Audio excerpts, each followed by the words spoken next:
शैक्षणिक हो तो ऐसे में होता है कि जो पॉलिटिकल लीडर हैं वो हमारी बातों को ध्यान में लें और उसको जो है विधानसभा या फिर लोकसभा में उठाएं। अगर विपक्ष में है तो उठाएं और पक्ष में है तो उस पर कार्रवाई करें।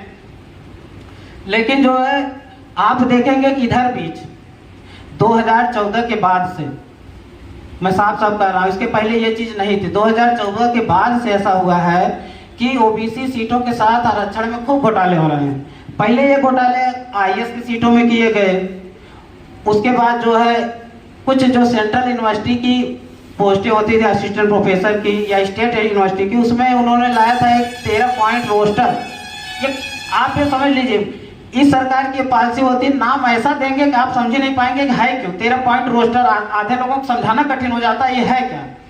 तो वो जो है कुछ न कुछ ऐसा खोजते रहते हैं। उसके बाद ये लोग स्टेट, उत्तर प्रदेश स्टेट की भर्तियों में, खास करके मैं 2-3 का नाम ले रहा हूँ, है तो सब में घोटाले।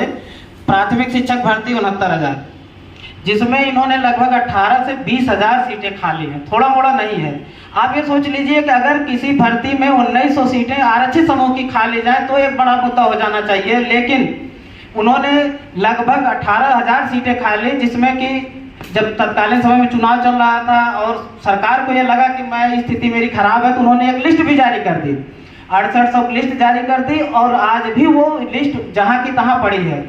मेरे कुछ साथी उसमें चयनित होकर बेरोजगार टहल रहे हैं। आज वो कम से कम 2.5 साल नौकरी कर रहे होते, लेकिन स्थिति यह है कि आज भी वो बेरोजगार टहल रहे हैं। उसी तरीके से कुछ और भर्तियां आई हैं, महिला स्वास्थ्यकर्ताओं की भर्ती आई, उसमें ये लोग, इनका जो सातिराना अंदाज है वो इस तरीके से करते हैं कि पहली चीज, अगर ओबीसी कैंडिडेट, एक तो ओबीसी की आबादी ज्यादा है, कम संख्या में उसको आप रखना चाहते हैं, अगर वो जनरल फाइट कर रहा है तो उसको जनरल में न गिन के ओबीसी में गिन देते हैं। ये तो समझ में आता है। दूसरे स्तर पे ये करते हैं, जिस विभाग में भर्ती होनी होती है उसमें ये क्या करते हैं कि जो पहले से पद पे बैठे हुए हैं, चाहे वो जनरल में ही चयन करके गया हो, लेकिन उसको गिन लेते हैं और कहते हैं कि आपके 27% पूरा हो चुका है,